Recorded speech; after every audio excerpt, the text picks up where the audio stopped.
Da-da.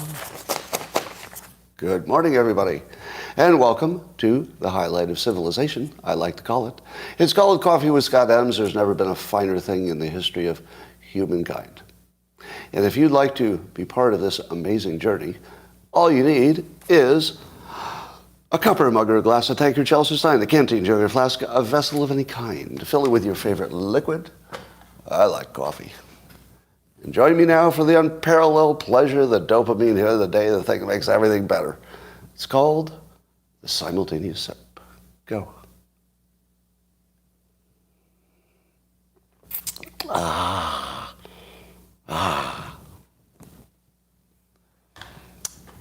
I saw a suggestion here that you could be either sipping or ripping. That is acceptable.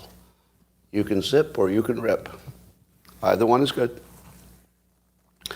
So, do you ever see something in the news that you accept uncritically, and then time goes by, and you just think about it when you're out of the fog of war, and you say to yourself, I don't think that was ever true. Like my classic example is the news has reported for decades that moderate drinking is good for you. I remember I used to believe that. And then, years go by, and one day I was sitting there thinking, that's not true. That's almost certainly not true. And how in the world did I ever believe it? Because on its surface, it's ridiculous. Is it not? It's a little bit ridiculous on the surface. Now, that doesn't mean that unusual things can't happen. Unusual things do happen. Sometimes you get surprised. But if this one is one of those surprises, I'll be really surprised, right? It's clearly just the alcohol industry wants you to think it's good for you. Like, it could not be more clear that those studies are, based on industry influence. But here's one that I've been accepting uncritically, and so have you. It goes like this, that the so-called vaccinations, we'll always put them in quotes to make you feel good, the so-called vaccinations are the first time science has developed a way to give somebody let's call it a medication of some kind, that mostly kills the healthy people. And the sick people do fine. But if you're a young, healthy man, it's going to kill you. Do you think that's true? Is the vaccinations... Are the vaccinations so different from anything that we've ever experienced in the history of the world that we've developed the one thing that kills strong people and not weak people? It kills stronger people sooner than weak people. So if you're a 90-year-old frail grandmother, that thing won't hurt you at all. But if you're 18 and you play a sport, it'll fucking kill you. Now, I'm not saying that's true. That's not true, right? I'm doing an exaggeration to make a point. Now, I'm not going to rule out that it's possible, right? If I said it's impossible, I'd be crazy, right? Because there are differences. You can imagine, for example, that high testosterone, just to pick one example, right? If high testosterone doesn't work well with the mRNA, well, you got everything you need, right? That would explain it, right? There's a difference in young men, testosterone. Now, likewise, if it only affected young women, you'd say, oh, hormonal, something hormonal that's special about that case. But I'm going to ask you the question again. Give me another example of a medication that is more dangerous to the healthiest people. Is there any other example of that in the history of all medications? Well, you say Lipitor, but they wouldn't give it to young people. Viagra? Is Viagra an example? But you wouldn't give it to young people. Fentanyl? No. Statins? I don't think so. Chemo? You think chemo is more dangerous if you're healthy than if you're near death? I don't know. So I'm not going to say it's not true, right? But let me give you an alternative hypothesis. So one hypothesis is we keep seeing that young men are dying suddenly, right? So that's a true statement. I don't know what the reality of the statistics are, but it's a true statement that we're observing it, right? And some people say that the statistics back it up. I'm not sure I trust any pandemic statistics. But at the moment, it's a general sense that young men especially seem to be dying at a really rate. All right, do you want me to fuck up your brain really good? Because you think you kind of understand the situation, right? Watch this. An old man comes into the ER, has a heart attack and dies. He's been vaccinated. A young man comes into the ER, he has a heart attack and he dies. Both vaccinated? What's the story? The story is only young people are affected by the vaccination. Why? Because old people die all the time, right? If an unhealthy person dies, you say, well, that's because they were unhealthy. If a young person dies, you say it's because they got a vaccination. Could it be that the way we count them is the old people dying is invisible because there are lots of reasons they could die. If a young person dies, there's only one reason you see. Could it be that old people and young people are both dying at the same rate from side effects of the vaccination, which is different from saying it's dangerous on balance, right? I can say without reservation that vaccinations of any kind have side effects. Some people die from medications that are a good idea. So we don't have to argue whether there's more deaths compared to COVID. That's a separate conversation. There are deaths. But are we counting the deaths the same? Would you notice an old person dying from the vaccination, or would you say, well, they were old? He had some cholesterol, so that's why he died, right? Now, I'm not saying that's the full explanation, because I think maybe there's also a difference between young women and young men dying. Okay, and I would think that if there's a difference between young men and young women in outcomes, you're both dealing with young people, so that's not hidden by the fact that some old people might be dying too. So I'm not sure that that's fully explaining what's going on, but it might be part of it. It might be that you just can't tell what old people are dying from because you have 5 options. And if a young person dies, you look around and go, well, like, what else could it be, right? Even if it is something else, you're still going to say, what else could it be? Did that fuck up anybody's brain? All right. I don't want to name a name, but unless he wants me to, but since we didn't talk about it. So I heard this yesterday from a solid source who said, maybe it's just the way we count them. Maybe we just don't notice when the old people are dying. And apparently this is a line of thinking that's out there. I'm not inventing this. It's a line of thinking that's out there already. But here's why this should have rocked your brain. It looked like a really clear situation, didn't it? It looked like it was just cut and dried. Cut and dried. The data is clear. These young people are dying. For some reason, it's not affecting the old people. That could be exactly what's happening. It could be exactly what's happening. I'm not going to deny that that could be. I'm just saying that if you haven't considered the other alternative, you should. That's all. All right.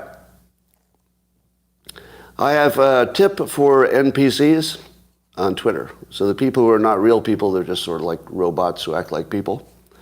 If somebody describes something, I would like to describe this situation. That's different than defending it, right? So if I describe the Holocaust, I'm not actually in favor of it. Now, most of you already knew that, but if you describe something like what's good about it and what's bad about it, the pros and the cons, if you do that on Twitter, that's called defending it. If you see somebody say that you're defending something when you know you're not, don't argue with them. Those are NPCs. That's just an NPC thing. When I get comments like that, my only reply is just NPC. Go on. Do not argue with somebody who's clearly an NPC. Now, I use the NPC metaphorically here, not literally. I saw that because Bill Ackman, famous investor Bill Ackman, was speculating on why somebody like SBF would do something criminal when simply owning a big crypto exchange would have probably made him a billionaire. So why would you do something illegal when doing something legal that's available to you, it's right in front of you, is perfectly fine. And he used the Madoff example. So Madoff was rich. He didn't need to steal anything, but he did anyway. Right? And so here's his speculation. No, not greed. Not greed. Greed is a good hypothesis. Greed is a good hypothesis, but this is Bill Ackman's addition to the conversation. It might be about covering up embarrassment. It's not a bad theory. And the covering up embarrassment theory is that if you were an investor or you owned a crypto exchange, if you lost a bunch of money, you don't want to tell people. And because you're an optimist, you say, all right, if I do this or that, I can cover it up and they'll never know. So you do this or that, but it's the wrong situation. You can't do it. So you don't cover it up enough. So I think that, yeah, greed is enough, right? Follow the money, greed is enough. That can explain the whole thing. But I don't think it's crazy to say that both of them were trying to cover up a loss, and the embarrassment of the loss is also a huge incentive. And then somebody said, why are you defending SBF? And I'm thinking, defending? All he's doing is offering one hypothesis to describe a guy who did a heinous crime. It's still a heinous crime. Like, who's defending anybody?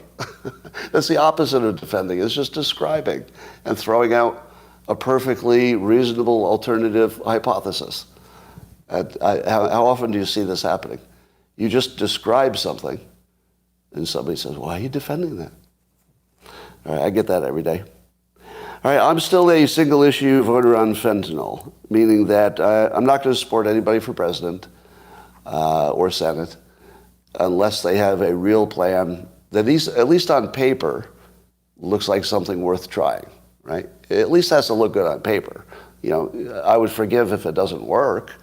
You know, that's what real life is about. You try things, you adjust. But I asked this question. I said on Twitter that I'm a single-issue voter on fentanyl, and I said if no one has a plan on fentanyl, I'll just vote against all incumbents. Like, that's my default. Just I'll vote against all incumbents. And I said, is anyone tempted to join me? In other words, to only vote based on the best fentanyl plan. 62% said that they would consider being a single-issue voter on fentanyl. Did you expect that? I thought it was going to be 10%. I didn't think it was going to be 62%. Right? Now, here's the logic of why to make that a single-issue vote.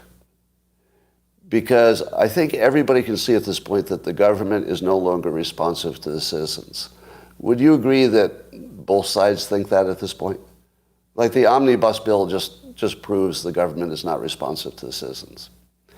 And how do you change that? Now, you can't change it if we vote for candidates based on how much we like them. Oh, that one's funny, or that one's a Republican, or that one's a Democrat, or that one's too progressive, all that stuff. You'll never get anywhere. You've got to say, look, here's a minimum standard for you to be in office. If you don't meet the minimum standard of having a plan for the biggest problem, just a plan, it doesn't even have to be a good one, just have a plan that looks like it would work on paper for the biggest issue. If you don't meet that bar, don't ask me about anything else, right? That's like the ticket to the show. You got to tell me what you're going to do for the biggest problem that's our immediate biggest concern. If you can't even answer the question, I'm not going to ask you about your other issues. I have no interest in any other opinion you have, because I know you're not real, right? If you don't have anything to say about fentanyl that's useful, you're not real. It's not even like I'm supporting or not supporting a candidate. That's not even a candidate. It's not even a candidate, right? So anyway, if it turns out that I can move enough people who would say they would vote on a fentanyl plan, it would really force the politicians to compete on it.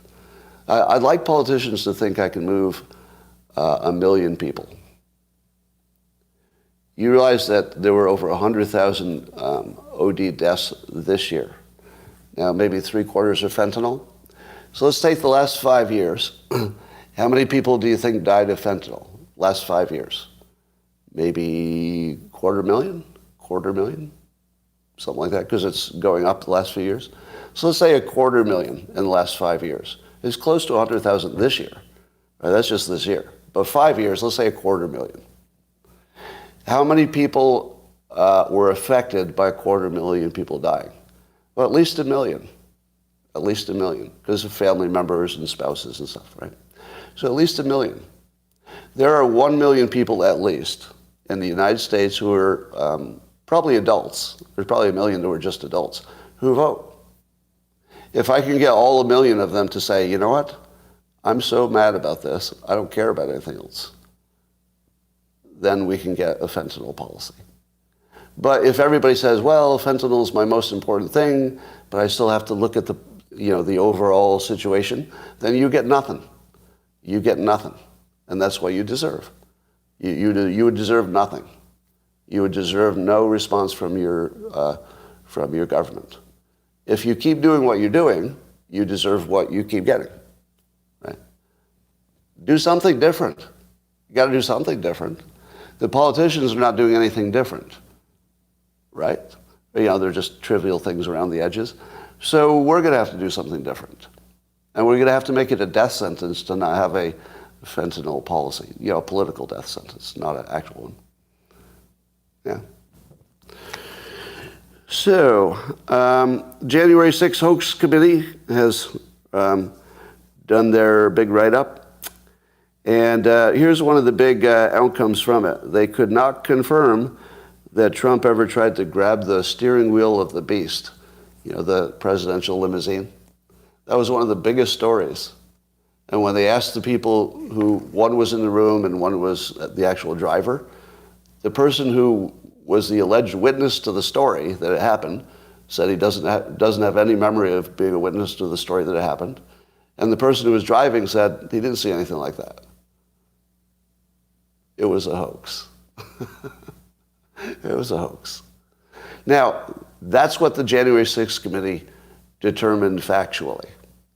And of course it's helpful to Trump. But we talk about both sides here, right? So I'm not going to only talk about the parts that make Trump look better. I'm also going to say what the January 6th committee said that make him look like he committed a crime, right? So I'd like to now give you the summary of the January 6th's crimes that Trump did. Blah, blah, word salad. There, I'm done.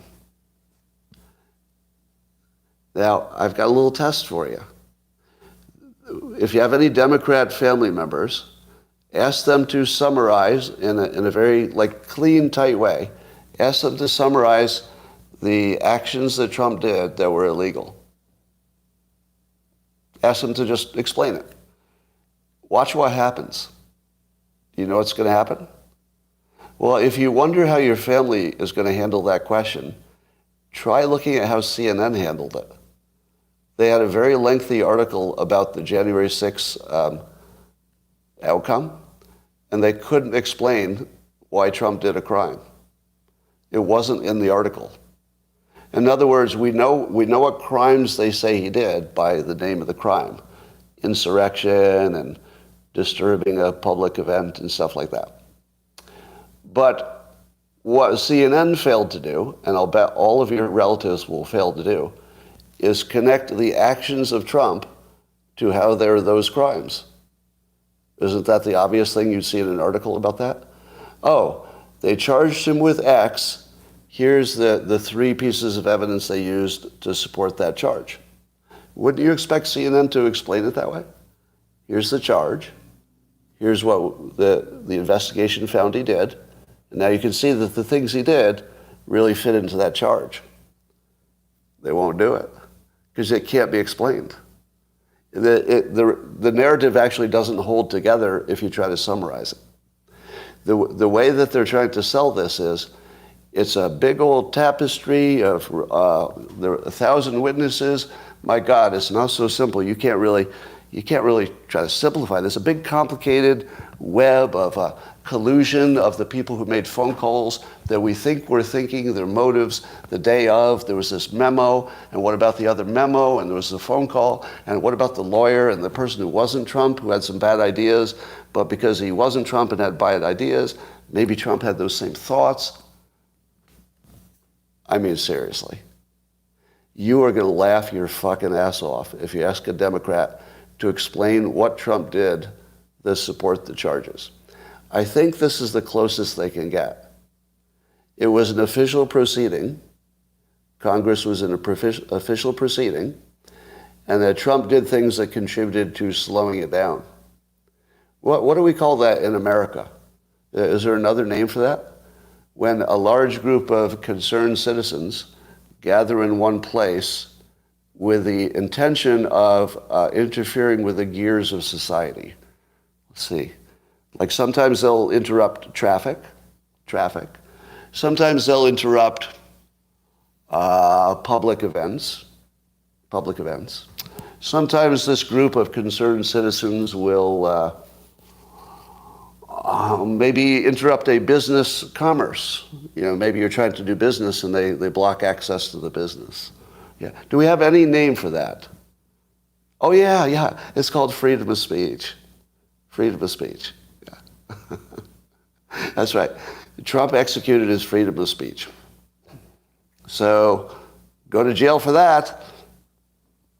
Now, did I deny that he was trying to delay a public event or a public proceeding? No, I'm not going to deny that. That's exactly what he was trying to do. Explicitly, publicly, totally transparently, he was trying to delay a public event for the purpose of improving the outcome. And he should be banned from politics forever because he tried to delay for one day an event to try to improve its outcome. Now, separately, he was also trying to get some electors to be like a different slate of electors or something like that. Is that illegal? Is it illegal to press the limits of the law based on your interpretation of it? I don't think so. I think that's just a different interpretation, and if he has some legal basis for it, he'd be fine.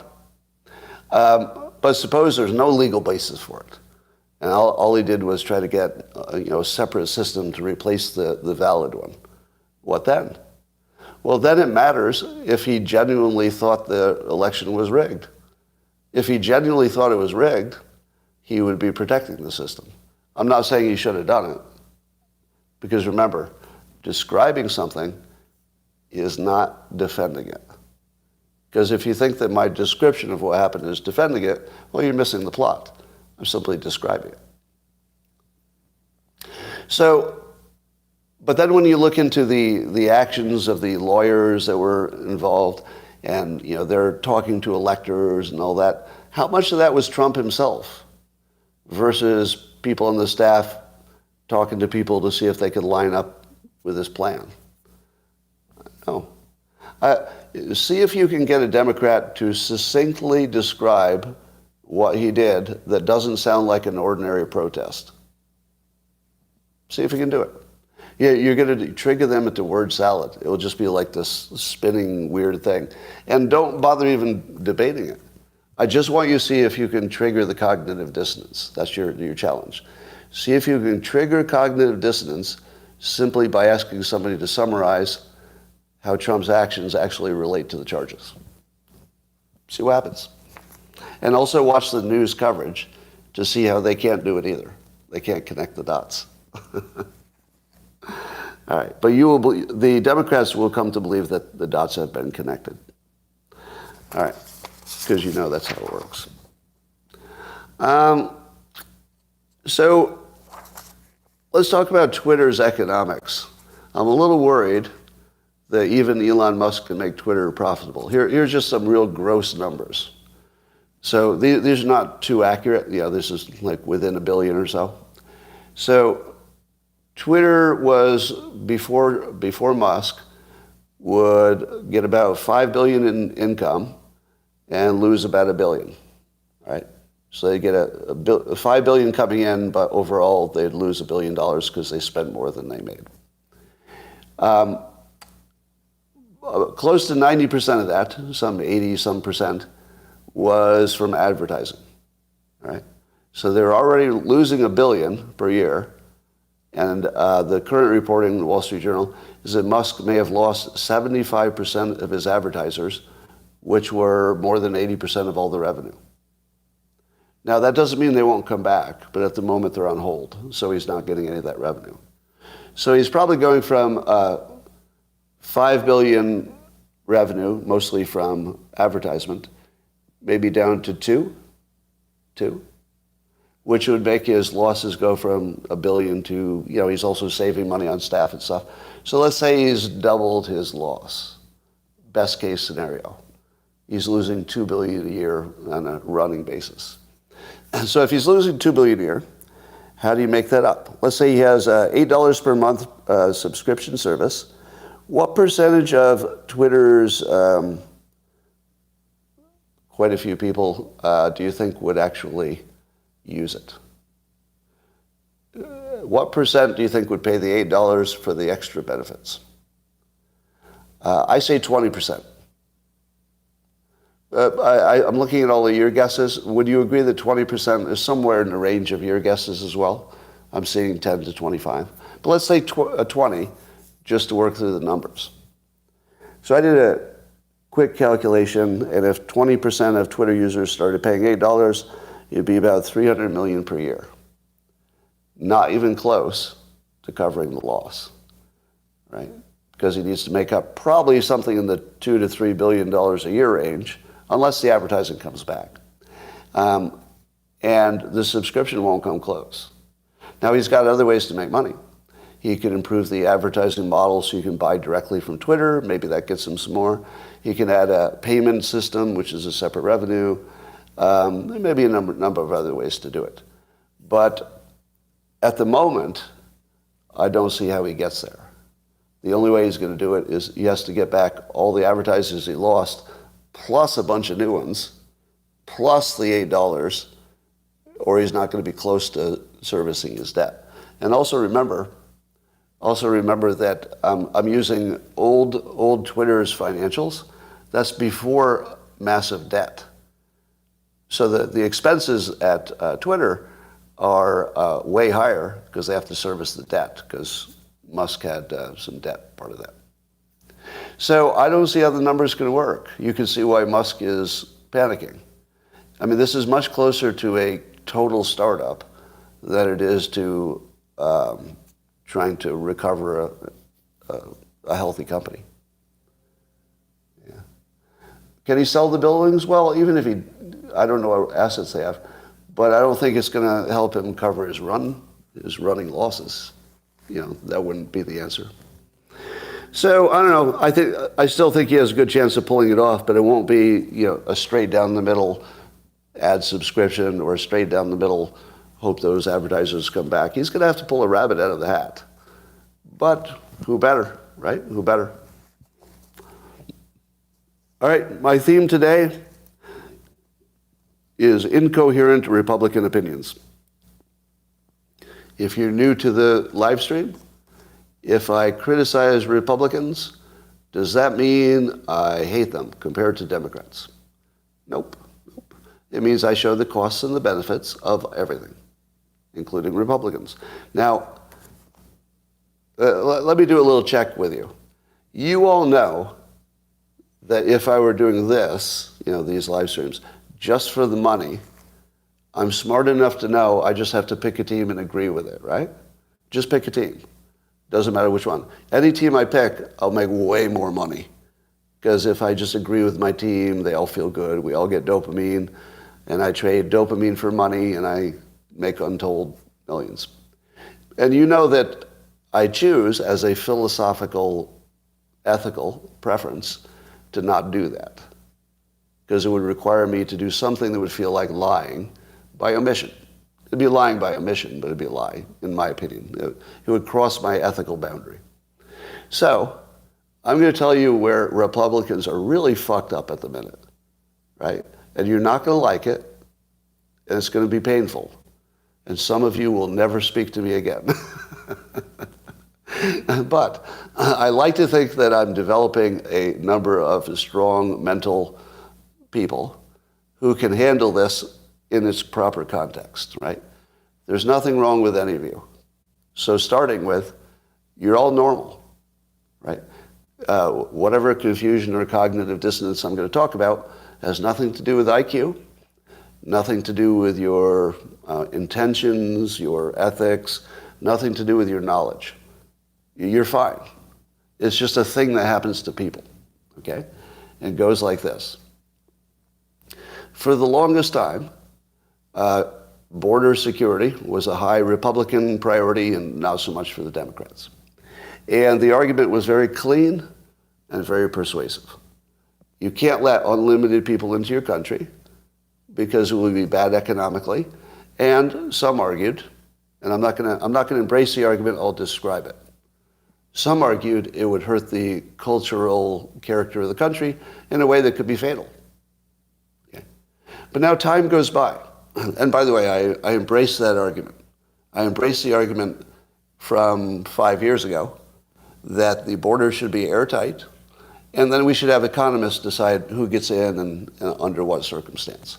But you shouldn't have it random. You shouldn't have other countries deciding what our immigration policy is. That's the way it is now. Right now, South Central America decides what our immigration policy is by deciding whether they come here or not. That's it. If they decide to come here, that's our policy. If they decide to stay home, well, that was our policy. So it's not even up to us anymore, right? So I was completely on board with the Republican view. Two things that I have learned recently, and I think most of you as well. Number one, our internal population growth has stalled, and no country can survive a declining population. Economically, it's a disaster. Everybody would agree with that. There's no debate on that, right? So we went from a situation where immigration was unambiguously a drain on the system, and I agreed with that completely, because we were already creating our own babies. Why do we need extra babies when we have plenty of babies, right? Now we don't have enough babies, and it's one of our biggest problems. The only way we can solve it quickly is with immigration. Now, what do the yeah, goodbye. See, so there's a goodbye already. So this will be the people who are weak won't be able to even handle the conversation. If you're strong enough to at least hear the full conversation, and then you disagree, well, then I'd say you might be a strong thinker. But your mind would be very weak if you can't even get to the end of the conversation. That would be an embarrassing level of mental weakness, I would think. So let me get to the end, and then you can disagree with me. There'll be plenty of room for that, okay? So at the moment, we don't have a short-term way to solve population without immigration. Does everybody agree with that? There's not a short-term way to do it, because you can't instantly have more babies, right? There's just a time difference. Now, would you also agree, this is my audience, for my audience, yes or no, your preference is Americans have more babies, right? Right.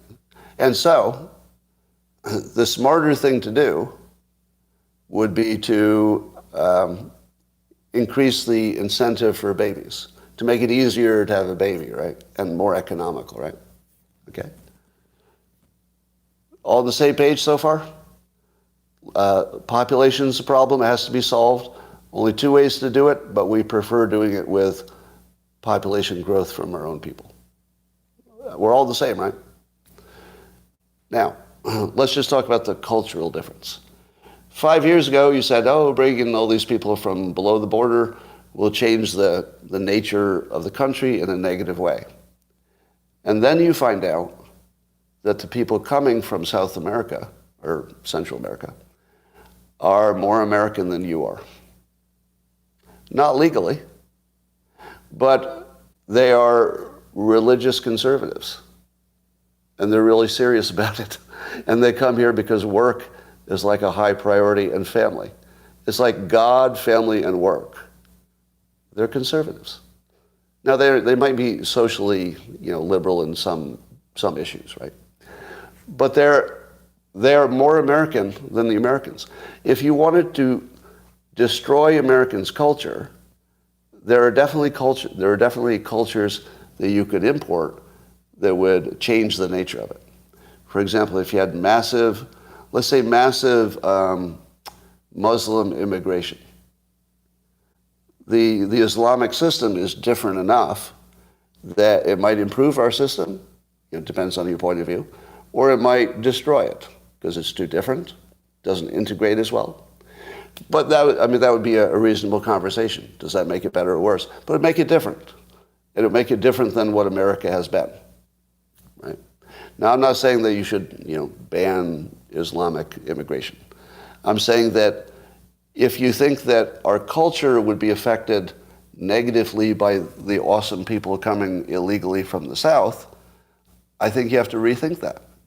Because they're the people you want. They're the people who are taking a risk. They're culturally conservative. They're going to have lots of kids probably until they become rich as well. Then it decreases. So here's where the Republicans fall off the rails into complete cognitive dissonance. And I apologize in advance. I don't mean to insult you if it's happening to you. There's no way to increase our birth rate. That can't be done. Our entire system is incentivized against it. You would have to change women working to change it. Is that going to happen? I mean, you could say you want it to happen, but there is no possible way to get there from here. That's a one-way trip. We took a one-way trip. We have to deal with what we have now. You can't go back to there. So here's where Republicans their opinion is literally absurd on immigration. And 5 years ago, it was the only smart one. In fact, a year ago, I was lost a signal here. Even a year ago, 1 year ago, I was 100% in favor of the Republican view of immigration, based on the wrong assumptions. The wrong assumption was that we didn't have a population problem, but we do. So now I learned that. That changes everything. Economically, that changes everything. And then I learned that the people coming from Central America are more American than I am. Again, not legally, but in their cultural sensibilities, they're more American than I am. Honestly, more American than I am. And so I don't worry about that. So I'm not worried about the cultural influence. And let me also tell you that if, you know that I live in California. So I am surrounded by the Hispanic community. It's like, you breathe it, you live it, There are days when I'm speaking to more people who came here after they were born than before. Very common in California. You can spend more time with people who came here after they were born. Well, I'm surrounded with, lots of diversity in many ways, but not every way. So here's my line in the sand or my assertion. The Republican view on immigration is a few years behind, and because of that, it's absurd. It's absurd. There is no way to increase natural birth rate.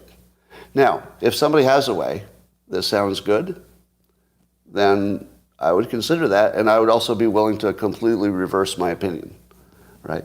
If you said, Scott, it's kind of easy. All you have to do is change the financial incentive of marriage and kids, and governments can do that. They can change tax rates and stuff like that. So you just do it. You know that, right? You just change the incentives and you're good to go. Like Australia, right? Australia did that. So Australia has, I think they still have this deal, where they were trying to increase birth rate, and they offered $5,000 to have a baby and 18 months of leave, paid leave.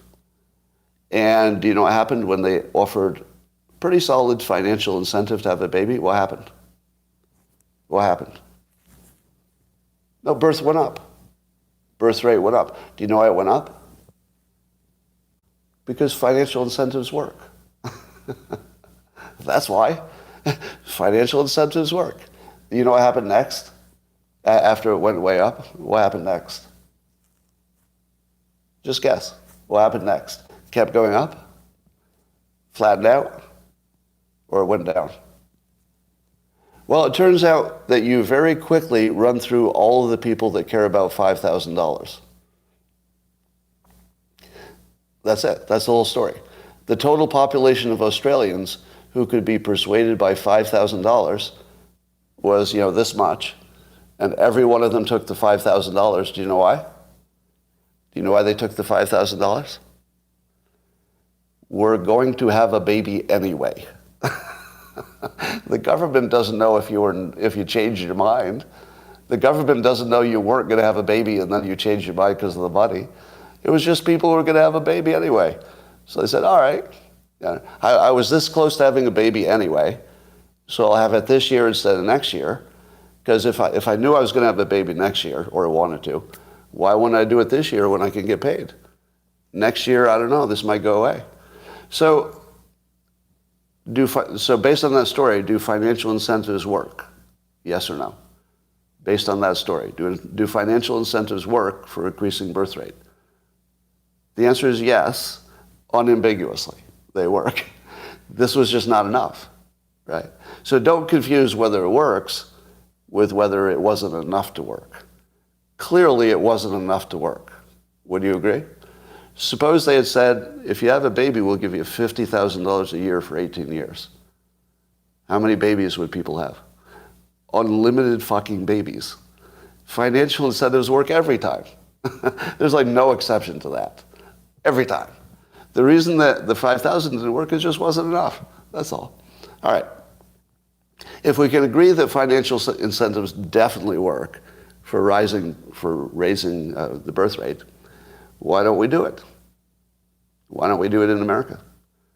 Because we can't afford to pay $50,000 per baby times 18 years, or anything close to it, or anything that would do more than what Australia did. Let's say we said $20,000. Let's say we just killed Australia in terms of incentives. Australia, you failed at $5,000. Watch this. $20,000 to have a baby. What would happen? Everybody who was moved by $20,000 would have extra babies if they were going to do it anyway. And then the next year, you would have run out of people who cared about $20,000 to have a baby. Because you know what a baby cost? $1 million fucking dollars. All the people who are good at economics would say, $20,000? Like, I'll do it if I was going to have a baby anyway, but I'm not going to have an extra baby to get $20,000 today and pay $1 million over time, right? So the only way you could get most people to have more babies is to basically pay for their college and their upbringing. You'd have to guarantee free college, free food, I don't know, free private schools, what else? I don't know. And they'd have to have rides back and forth without your trouble. Anyway, how many of you accept my explanation that the current Republican view is absurd because the conditions changed but their opinion did not? Who accepts that the Republican view is absurd? Now, what would not be absurd as if they were offering what Australia was offering, right? Now, if the Republicans were saying, let's close that border, but we'll do what Australia did, we'll offer $5,000, even though it didn't work, you know what I'd say about that? Well, at least it's a plan. See, that would be a difference between a plan that maybe doesn't have that much of a chance of working. That's different. I'm saying that the Republican view is absurd, that it doesn't even make sense. It's not something you could evaluate because it's absurd. I could evaluate $5,000 per new mother, and then I can say, well, you know, look at Australia. That might suggest it won't work or it's not enough. That's still rational. You get that, right? If the Republicans had an actual plan of any dollar amount, that would be a rational thing that you could say may or may not work, but it's all rational. At the moment, the Republicans have a view that's formed on something that doesn't exist. Right? It's based on assumptions that we all clearly know are not real. I love watching the reactions to this. This one's tough, isn't it? Is anybody having a tough time with this one? Has anybody developed a negative feeling about me in the last 10 minutes? Because this is just too far for you to go, right? The locals people are all friendly or so. Good. It looks like my audience filtering is doing a good job, meaning I'm attracting people who can handle the costs and benefits, right? I don't have to pretend I'm just on some team. Good. I applaud you. Seriously. By the way, I have great appreciation. It's the end of the year, so I'm going to do more appreciation stuff. I would like to say how much I appreciate that the people who have been drawn to me so far are very unusual. You're not like the rest of the public. And I'm not just blowing smoke up your ass. It's true. It's obvious. Do you think I could have gotten this reaction from the general public?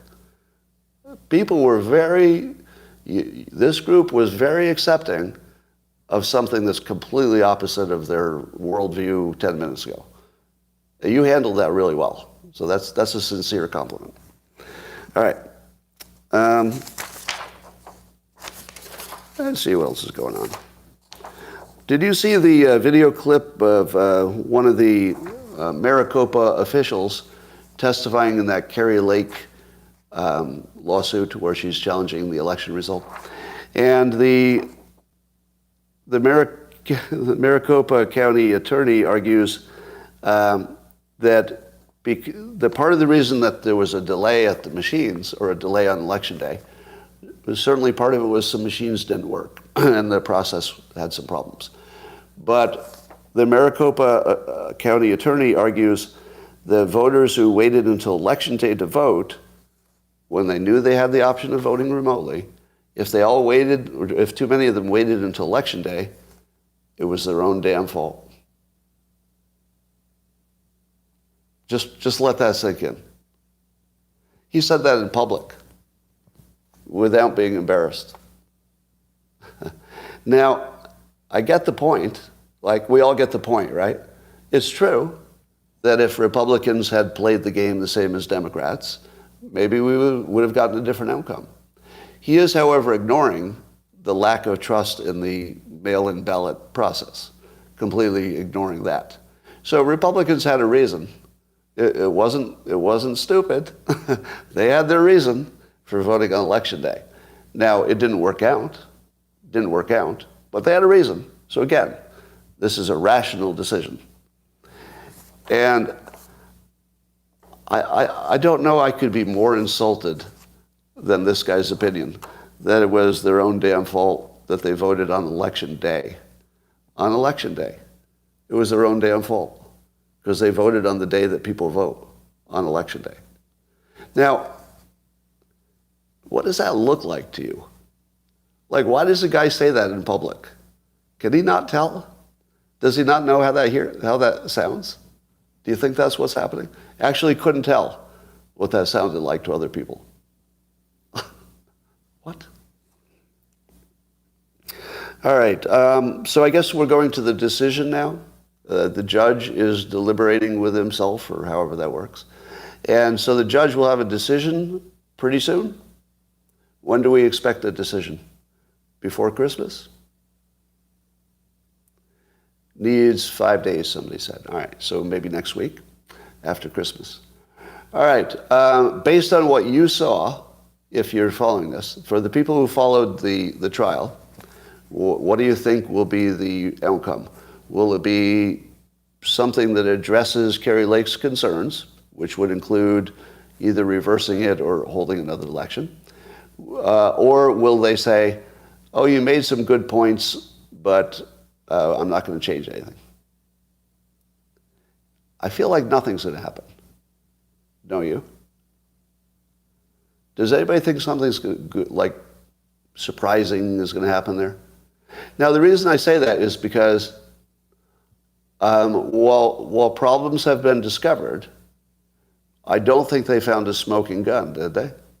The smoking gun would be like a memo that says, make sure you change these ballots so they don't work. But as far as I know, nothing was demonstrated for intent. Am I right?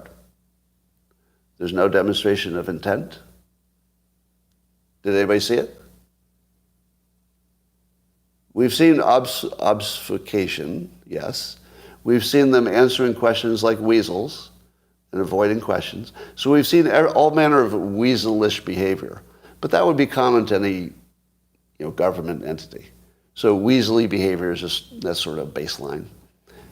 But am I wrong that they didn't demonstrate intent? And if no intent has been demonstrated, it's not even in evidence, is it? I don't believe any evidence was even presented of intent. Was it?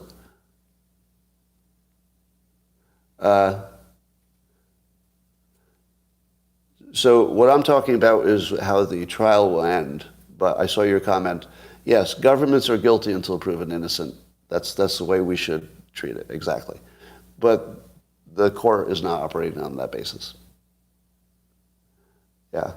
Now, I believe there's also a difference in fact, right? I believe the right believes that the facts are there were lots of machines affected, and I believe that the left believes that the testimony showed it was only a few. Am I perceiving that right? That everybody who's a Republican believes it's been demonstrated that lots of machines were affected, but the Democrats, based on information that came out of the trial, would believe it was only a few. I don't know which is true. So I'm not saying what's true. I'm saying, is that the beliefs of the two groups? That's accurate, right? The two movies, two different realities. One thinks lots of machines were affected, and the other says it was just a few. Yeah. Now, the presumed tampering, I don't think that's a strong point. Because, I heard the point is it would have to be an administrator who did it, therefore it had to be intentional. Does that make sense to you? Does that logically hold? It had to be an administrator, therefore it had to be intentional. In what world does that make sense?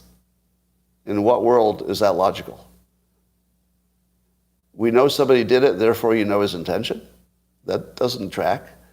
If you know somebody did something, the only thing you know is they did something. That's not a sign of intention. You'd need a lot more than that, because an accident would look just like that, right? Have you ever unintentionally clicked the wrong box on a user interface? Everybody has, right?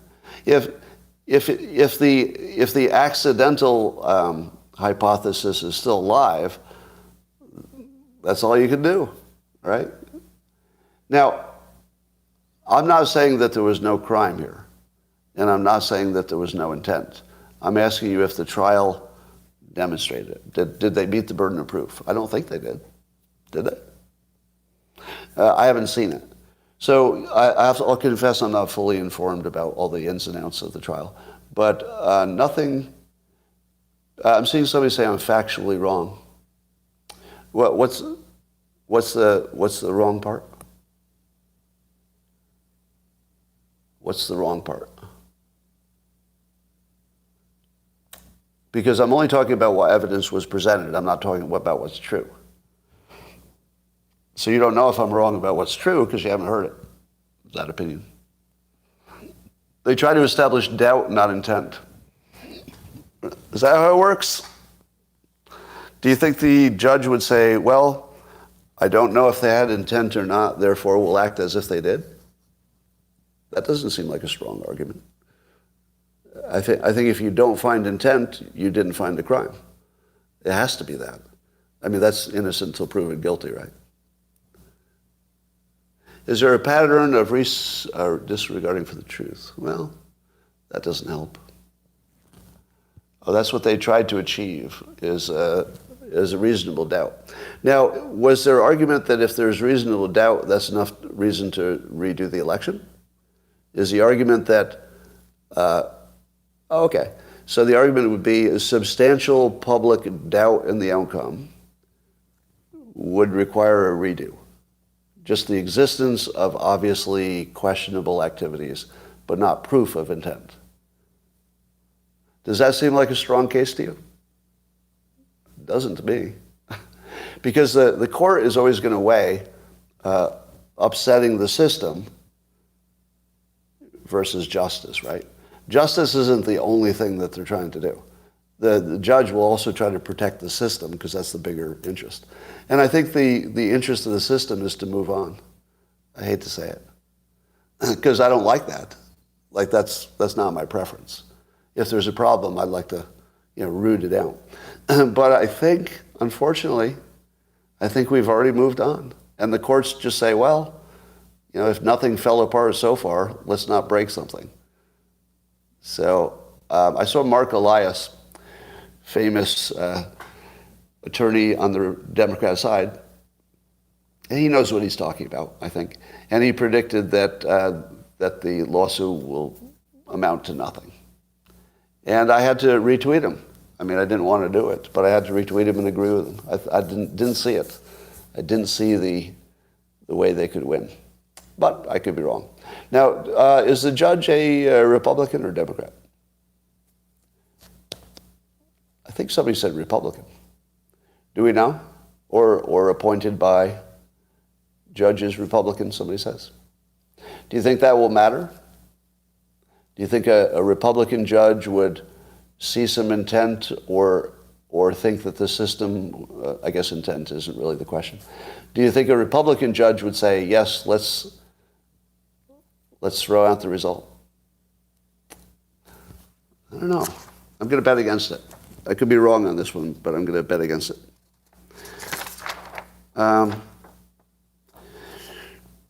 When I talked about the Omnibus bill, where they throw all the different bills into one big bill so that nobody's responsible for anything, when I complained about Congress not doing its job, I got pushback on Twitter. Well, Trump didn't do anything about it. What do you make of that? I criticized Congress as a group. That obviously includes both Republicans and Democrats. And the pushback I got is Trump didn't reject any of the bills, so he ran up the debt too. Did it sound like I was defending Trump? That's a different conversation. But as long as we're on that conversation, my view is that Biden and Trump and our prior presidents are all the same on this. Because Congress traps them such that it's the last minute, and if the president doesn't sign this big abortion of a bill, then it looks like the president's fault. So you do that to a Republican, they do what they have to do. You do it to a Democrat, they do what they have to do. So to me, yes, you could extend the argument to say that Trump didn't fix it, granted. And Biden didn't fix it, granted. And nobody fixed it. But maybe there's a reason. It's because it's unfixable at the presidential level. If Congress wants to trap them, to give them something, they just can't say no to because the public will wonder why the lights went off, what are they going to do? So if we don't change the incentive, don't blame the president. Republican or Democrat, don't blame Biden. Can't blame Biden. Now, is it practical? Now, this is another one of those Republican cognitive dissonance problems. So I believe the Republicans have an absurd view of this omnibus if they believe that the president should have vetoed it or that Trump would have. Right? That's sort of absurd. Because once the president gets trapped, they just do what all trapped people do. It's not going to change. All right. And I said you shouldn't judge them. And one of the fascinating things about Twitter, as I often point out, is that I never know who's paying attention. So I got a response from Justin Amash, who's recently retired from Congress, independent, I believe. And he said that you should rank the presidents on this dimension because the president can shape what gets to his desk. So in other words, the president can say, don't send me anything I'm not going to sign, and that would effectively empower the president. What do you think? Is that real? That the president can say, I won't sign this, so don't even send it to me. That's not going to work in the real world. No. You don't think anybody would have thought of that before? Seriously, nobody thought of that. There was no president who ever said, I've got an idea. I'll just tell them to send me something I can sign. Problem solved. You don't think anybody thought of that? Come on. It is purely absurd to imagine that the president can fix that. It's absurd. It's not right or wrong. It's absurd. Now, okay, Reagan did it. Reagan did it. Did he? So Reagan brought down the debt? So Reagan reduced the debt? No, he didn't. No, he didn't. He basically agreed to sign something he shouldn't have signed, something that raised the debt, because he didn't want to do that. Like he made it look like, maybe he made it look that way, but I think Congress sent them what they could send them, and it's always going to be that way. Newt did it. Do you think it could be done today? I'm going to reject all of your historical precedents because I don't think that today's environment allows anybody to work together in that fashion. Because I think in Reagan's day, people still worked together. And Reagan actually was nice to Democrats, wasn't he? Like he would say funny, insulting things about leftists. But he was basically very polite, and I think he worked well with Democrats. We don't have that. We don't have that. So to imagine that we could do what they did in those days is to ignore that everything's changed in terms of our how the media has split us, mostly the media. All right, so I don't think that Congress will change no matter what threats they get from the president. Because what would Congress care about? Does Congress care if he doesn't sign it? Not really, because then it's the president's problem. and they're like, well, we tried. We gave you a bill, you didn't sign it, that's on you. Here's a logic test that turned into more than a logic test. I noted that people can't tell the difference between things that have already happened and things that might happen in the future. Now, as weird as that sounds, like that doesn't even sound like any human has that kind of thought process. But when I ask somebody, what is a bigger risk, fentanyl coming into the country now, or the risk that Russia would nuke the United States? And I say, it's a logic test. Compare those two risks. And a number of people alarmingly said to me, Russia's nuclear weapons have killed 0 Americans. Fentanyl has killed lots of them. Therefore, fentanyl is more dangerous. How many would agree with that? Fentanyl has killed lots and will continue to. Russian nukes have killed nobody. Therefore, Russian nukes are not a risk. And fentanyl is a big risk. People are agreeing with that. All right. So for the people agreeing with it, you're comparing a real thing to a risk. And you know that's absurd, right? It's absurd to compare a real thing, real deaths from fentanyl, to a potential risk that you don't really know if it'll happen or not. Now, there's a technique for doing it. And the technique is called expected value, right? I try to teach you this every now and then. Now, an expected value calculation would be like this. Let's say you said there's a 1% chance that Putin would kill 100 million Americans. 1% chance. 1%.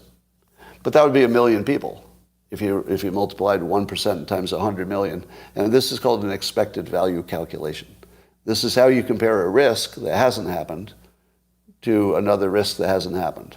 Or even one that you know the risk. Yeah, right, it's the same thing. So the way you would compare it is, if you imagine there's a 1% risk, you say, well, I would value that as 1 million deaths, plus, whatever the long-term consequences. And fentanyl, you could say, well, there's probably 75,000 dead this year. Nothing's changing. 75 next year. So my guess is that fentanyl will kill 1 million Americans before we figure out some way to reduce it. Right? So I would rate the risk of fentanyl over the next several years as 1 million American deaths. I would rate the risk of nuclear war very low, 1%. And the 1% would be some kind of weird miscalculations and misunderstandings and accidents, and somebody saw something on radar that wasn't there. Just an accident, basically, because no rational person would launch a nuclear war. But so let's say I think it's 1%, so those would be equal, same risk. Now, if you said fentanyl is killing real people and Putin will never use his nukes, that's not really rational. Because you know what else Putin would never do? Invade Ukraine. An enormous miscalculation. So is there a risk that the guy who just made an enormous military miscalculation, it just happened, is he a person who could make another giant military miscalculation? Well, I would say the evidence suggests he's a guy who makes massive military miscalculations. Yes, he does that. So if you think that the odds of a nuclear skirmish with the United States, while there's a hot war with the United States, and while mainland Russia is being attacked by our proxy, like Ukraine is actually attacking bases and depots and stuff inside Russia. If you don't think that gives you any risk of a nuclear miscalculation, I don't know that that's good thinking. You can say it's less than 1%. But if you think it's 0, it's hard to back that. All right. But there was a more alarming thing that I realized as I was asking this question, which has nothing to do with that specific risk-reward thing. It goes like this. This is going to make you really mad. Have you noticed that the news stopped talking about nuclear war with Russia? Just sort of stopped talking about it. And have you noticed that the odds of it are actually higher? Because the war has continued. It's, Russia's losing, it looks like. Some dispute that. And there are attacks on their territory, and their economy is crashing, and it doesn't look like they have a path out. Doesn't look like there's a way out. So he's desperate. He miscalculates. He's going to be dead soon. Pretty dangerous situation. But why is it that the media stopped talking about nuclear war? Because remember in the beginning, that was all the talk, right? It's like, oh, he might be pushed into launching the nukes. Right? Stopped. Why did it stop? There's only one reason. Yes. American intelligence services have asked the media to stop talking about nuclear war because they can't get enough public support to, fund Ukraine if the public thinks that will lead to a nuclear war. It just fucking stopped. The reason that people said they weren't worried about nuclear war with Russia is because the media assigned that opinion to them. There's no evidence that would support that opinion. The media stopped talking about it, and then people said, well, I guess there's no risk there. How many of you noticed, before I brought it up, that the nuclear war talk went to 0? Who noticed that? It didn't do it by itself. The news never stops talking about danger if it's like real and present and it's related to the story. You're telling me that the news suddenly doesn't care about scaring its audience so they'll click more? Like suddenly they've abandoned their business model of scaring you. Just on this. That didn't happen. No. This is clearly the government's thumb on the media saying, just back off on the nuclear stuff. Because we've got a lot of weapons to put into Ukraine and you're not helping us at all. Am I right? Does anybody disagree that we must be seeing massive brainwashing happening right now? Now, here's the tough part. Here's the tough part. Do I think we shouldn't be doing it? No. I think we should. Because you have to brainwash your own public to be effective in international affairs. It's just a requirement of being effective, unfortunately.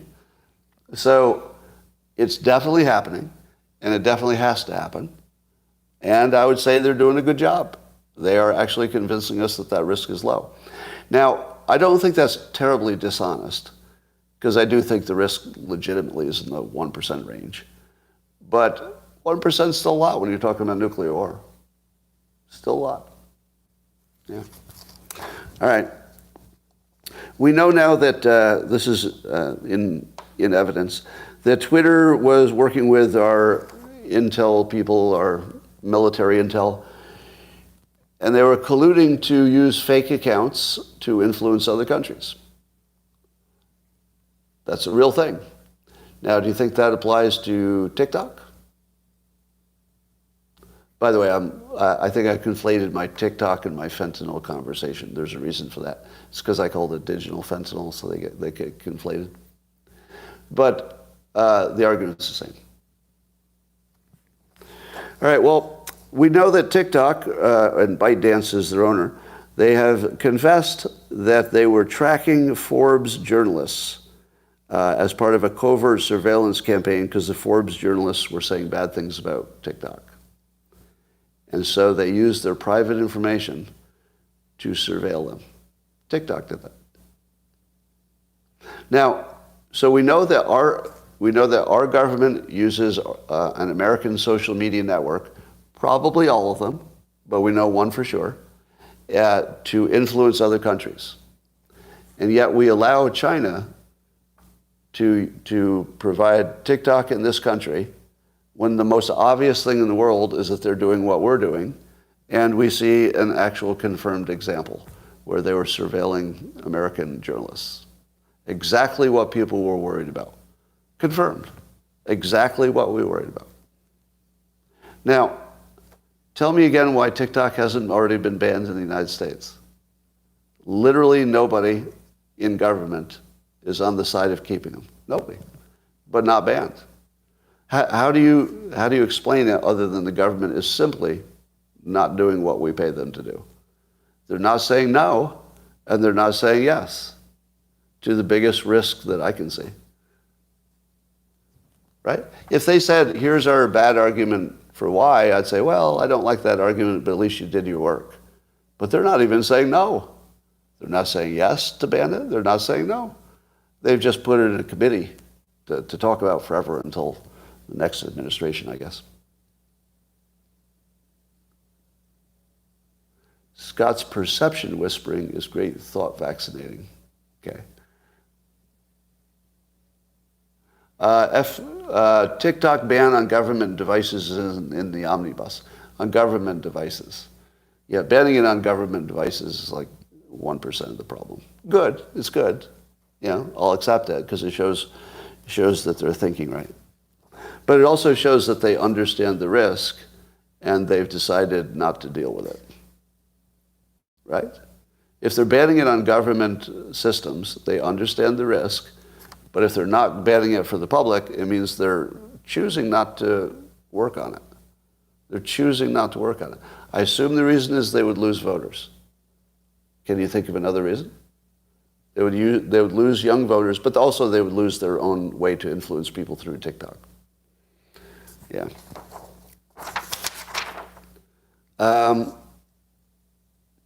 So I said this the other day. I'm not positive it's true, but it feels true. That if everything Trump has been accused of, let's say in just the last 2 years, if it's all true, whatever's the worst thing about him, if it's all true, he would still be the least corrupt person running for president. Here's my argument. Is it my imagination that all of the systemic corruption is Democrats? Because every example seems to be Democrats. Give me an example of a Republican systemic, like, you know, they're all rotten. Like the way we imagine the FBI is all rotten. or Twitter was rotten. Now, don't go back to Watergate. You have to stay today. You have to stay today. So only current events. Don't go into history. Only current events. Where are the Republicans clearly corrupt? Not as individuals, but like collectively working together. Are you saying the omnibus? But I think that's just incompetence and hiding. That doesn't feel like... See, I'm talking about stuff that only Republicans are doing. So don't tell me about stuff that that Congress is doing as a whole, like the omnibus.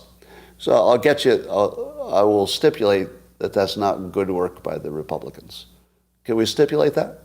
Stipulate that the Republicans failed the country or their party on the omnibus. I think that's clear. Stipulated. They failed their party. Yeah. All right. Well, here's what I think about Trump. You know, his tax returns seem to be a big nothing so far. All that foreign Russian stuff he was accused of seems to be nothing. They've interviewed everybody that knows him in any way whatsoever to find out if he did anything wrong. And unless there's something that comes up that puts him in jail in the next 6 months, he'll be the most vetted person, but also he would be, hypothetically, the leader of the Republican Party, which recently doesn't have any scandals. Am I missing any scandals? Am I just forgetting something? Like, am I biased? Do I have like mental blindness to something that they've done? They failed, but that's different. Failing is different than running a corrupt conspiracy. Mitch McConnell, so some people say Mitch McConnell is too friendly to China, but I'm not sure there's any smoking gun to that, is there? Is there some specific thing he did? Maybe there is. So that was hard to tell because there are a lot of variables in that stuff. Matt Gaetz fake scandal, yeah. But when Republicans, hear me out, true or false, when Republicans get in trouble, it's usually that one Republican who did something bad. When Democrats get caught, there's like a whole conspiracy going on. Like from Hillary Clinton through the Democrats to the FBI, the Department of Justice, the intel organizations. There's nothing on the Republican side like that, right? Is that true? There's nothing on the Republican side that's anywhere near anything like that. So if Trump is totally vetted and they don't find any crime, just whatever sketchiness you already know about is true, so you take Trump University into consideration. You just consider every bad thing he's done and every bad thing he's currently being accused of, not the past, but currently. If all of it's true, he's the cleanest candidate that would be in the race because the other ones would be Democrats, right? Now, if you said, what about DeSantis? I'll give you that, but I don't think he's running. If he runs, then I'll revise my opinion, right? But I think it's going to be Trump against the Democrats, and he would be the least corrupt choice. Now, I don't support him for president. Let me be clear about that. Because of age. All right? I've said it forever, and I'm not going to be a hypocrite. I've said it forever. There's some age that's too old, and now he's crossing into that territory. Now, could I change my mind? Yes. Here's how. Number one, if he gets nominated anyway, and he's running against somebody who's clearly a loser, what are you going to do? and if there are no obvious signs of age-related problems, if he goes through a grueling election circuit and he still looks fine, I still don't think you should have a president at that age because things happen quickly. But I'd have to rethink my position. I would rethink my position. I would also rethink it if he was the first one that came up with an actual workable fentanyl plan. If Trump comes up with a fentanyl plan and nobody else does, and it sounds like it could work, then he has my full support. I don't think he's going to do it, and the reason is that it would sound too scary, because the only thing you can do is basically send the military into Mexico. There's nothing else you can do. I don't think there's another way to do it. And I don't think Trump can say that out loud, because it's going to sound like he wants to attack a brown country. as usual. All right. So that's where I get accused of supporting Trump, even though I don't, because I could. Whatever you say about Trump, his positives still remain. Like, he added a lot of negatives around January 6th and with his treatment of the election, et cetera. So he's added a lot of negatives, but most of his positives didn't change. The things he can add to the process are still there. Don't take the bait. Which bait?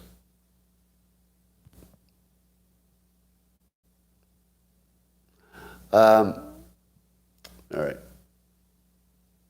I wonder if he were thinner, would it make a difference? Yes, it would. But he would look older. So Trump would have a disadvantage on TV, I think, if he lost weight, because you look older. The weight covers some wrinkles and stuff. I regret not buying a Trump card. So do I. So in retrospect, I guess that Trump NFT was I wish I'd bought one. That's true.